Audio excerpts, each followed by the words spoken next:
Hlásime sa späť s ďalšou časťou. V tejto pôjdeme do Chorvátska a prejdeme sa hneď po 2 jeho ostrovoch.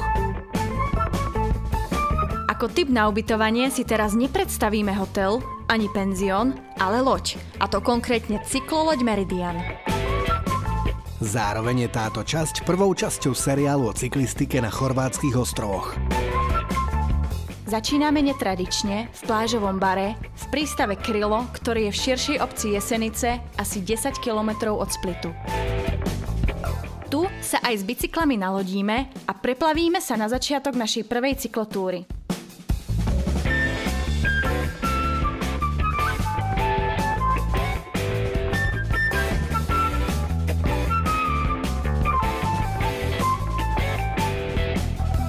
Z dalmátskeho pobrežia sa presúvame na Brač, na 3. najväčší ostrov Chorvátska. Preplavíme sa okolo kameňolomu do prístavu Pučišťa. Biely kameň, ktorý sa tu ťaží, bol použitý už pri stavbe paláca pre rímskeho cisára Diokleciána v Splite. Vzácny bračský kameň je vidieť na parlamente a na Novom paláci vo Viedni, na parlamente v Budapešti a dokonca aj na Bielom dome vo Washingtone. V mestečku Pučišťa je aj kamenárska škola, ktorá bola založená v roku 1919 a vyučuje sa tu tradičné kamenárske remeslo. Mestečko má unikátny nádych, nakoľko takmer všetky budovy v okolí prístavu sú obložené kameňom. Za prístavom je pláž a nás čaká prvá večera a prvá noc na lodi.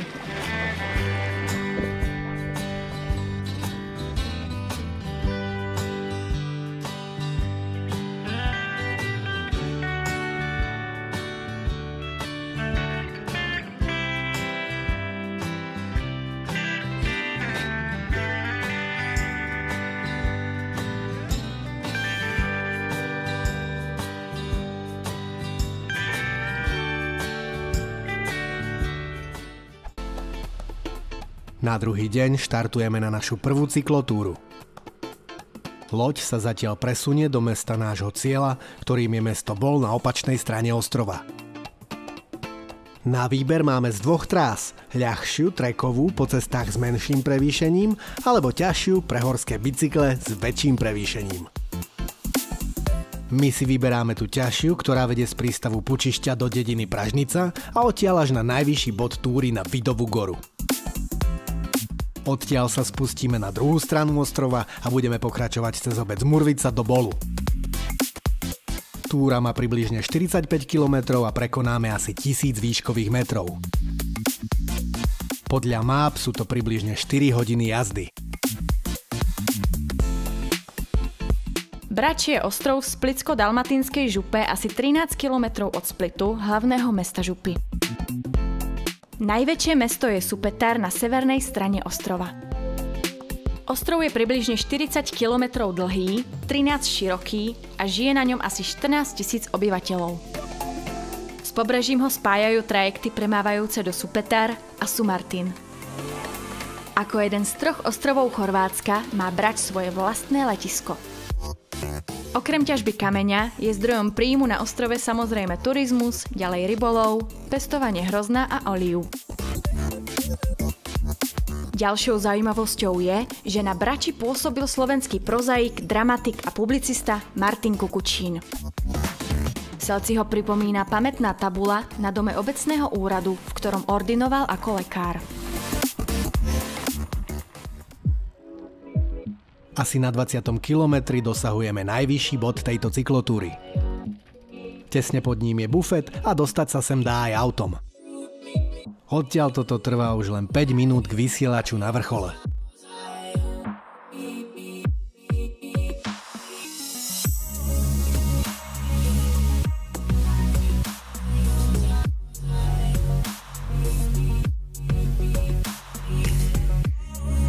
Výhľad je predovšetkým na južnú stranu, na celý ostrov Hvar a Hvarský kanál, ktorý ostrovy oddeľuje. Vidno tiež náš dnešný cieľ, mesto Bol.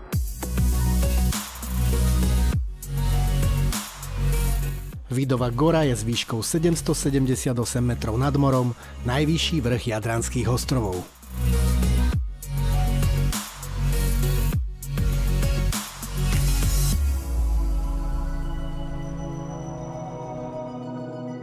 týchto zemepisných šírkach pretrváva letné počasie približne o mesiac dlhšie ako na Slovensku, takže aj keď je koniec septembra, bude v celom seriáli slnečno a teplo ako na konci augusta u nás. Počas cykloprejazdov je každý deň dostatok času na kúpanie v mori a na občerstvenie. Z Vidovej gory zostúpame na južnú stranu ostrova novou asfaltkou. Potom, ako asfaltová cesta skončí, pokračujeme ďalej šotolinou do obce Murvica.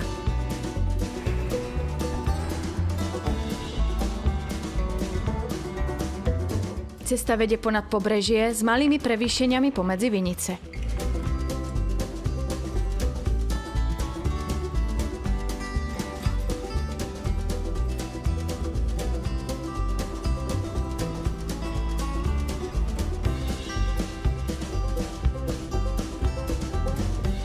Posledná časť etapy vedie cez promenádu popri pláži Zlatný Rat, po slovensky Zlatý roh.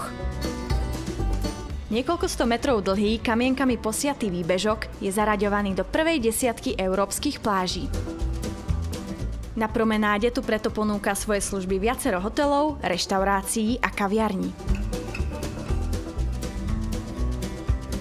Cyklotúra končí v prístave mestečka Bol. Názov mesta je odvodený z latinského slova valum, čo znamená val alebo hradba. V cieli etapy sa nalodíme na našu cykloloď, aby sme sa preplávili do nasledujúceho prístavu, v ktorom prenocujeme. Bude ním Jelsa na Hvare.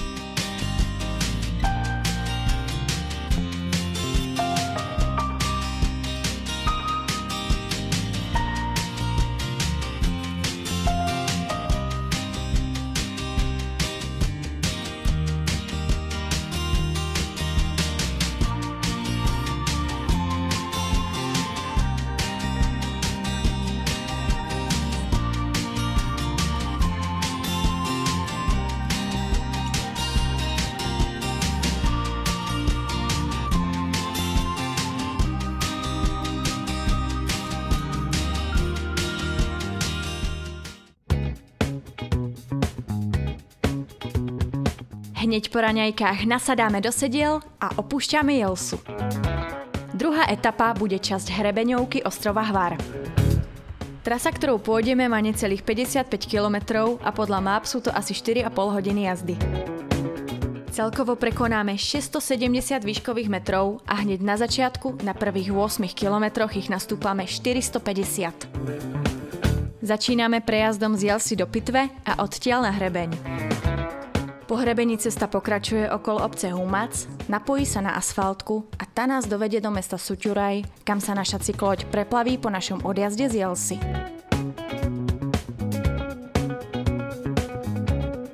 Zvláštnosťou ostrova je 1400 metrov dlhý tunel Pitve, ktorý spája severné a južné pobrežie ostrova. Okolo vjazdu do tunela vedie aj naša cyklotúra. Tu bude najstrmšie stúpanie na celej trase. Po jeho prekonaní nasleduje úsek hrebeňového prejazdu. Šotolinová cesta má približne 16 km a výhľady budú na obe strany ostrova.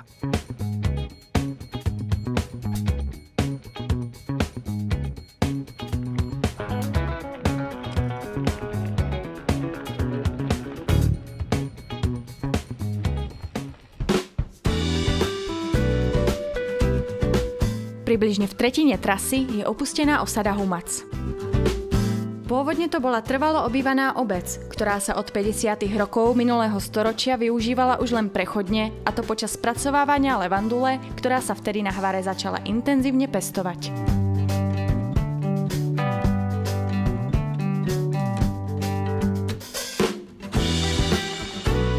Hvar je štvrtý najväčší ostrov Chorvátska. Má dĺžku približne 68 km a v miestach, kadiaľ ideme, má šírku len 4 km.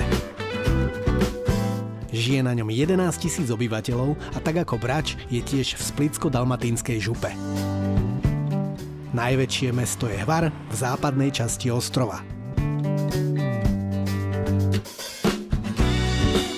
Spolu s útesmi a rifmi má Chorvátsko 1246 ostrovov, čo ho radí za Grécko na druhé miesto v Stredomorí. 46 z nich je trvalo obývaných a žije na nich spolu 120 000 obyvateľov. 10 najväčších ostrovov sú Cres, Krk, Brač, Hvar, Pak, Korčula, Dugi otok, Mliet, Vis a Rab.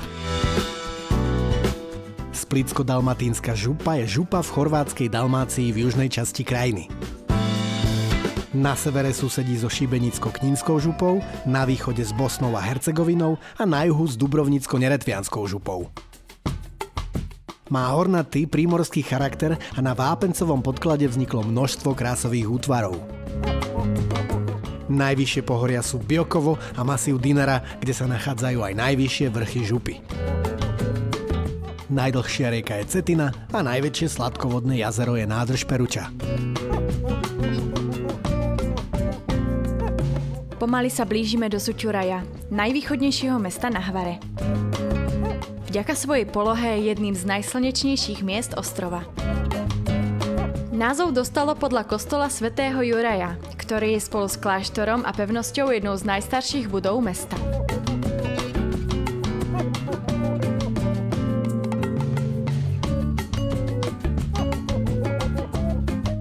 Prístavu premáva trajekt do Drveniku a ostrov je v týchto miestach len 5 kilometrov od pobrežia. Tu sa nalodíme, aby sme sa mohli preplaviť do ďalšieho prístavu.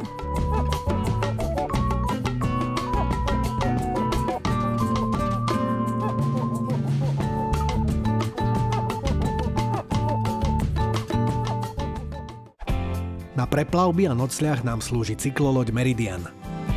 Kapacita lode je 38 osôb v 19 dvojlôžkových kajutách na 2 palubách a v podpalubí. V každej kajute je toaleta a sprcha s teplou vodou.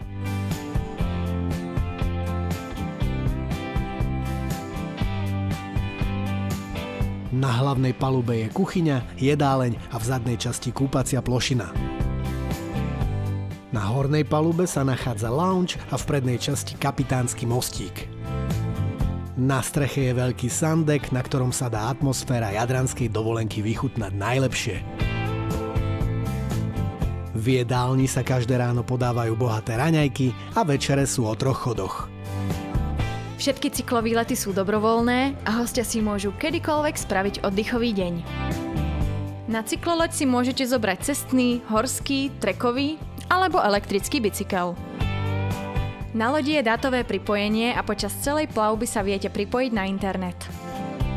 Loď má vlastný generátor a v prístavoch je napojená na elektrickú sieť, takže nabíjanie zariadení nie je problém ani počas noci. Ak vás cykloloď zaujala a chceli by ste si ostrovy a cyklistiku užiť s nami, tak všetky ďalšie informácie a registráciu nájdete na stránke www.cykloloď.sk. Z prvej časti seriálu o chorvátskych ostrovoch je to zatiaľ všetko. Ak sa vám video páčilo, napíšte komentár, nezabudnite dať palec hore a začnite kanál odoberať. Aktivujte si zvonček, ak chcete byť upozornení na nové video. Dúfame, že video je pre vás inšpiráciou na vlastné aktivity vonku. Ďakujeme za pozretie a tešíme sa na budúce.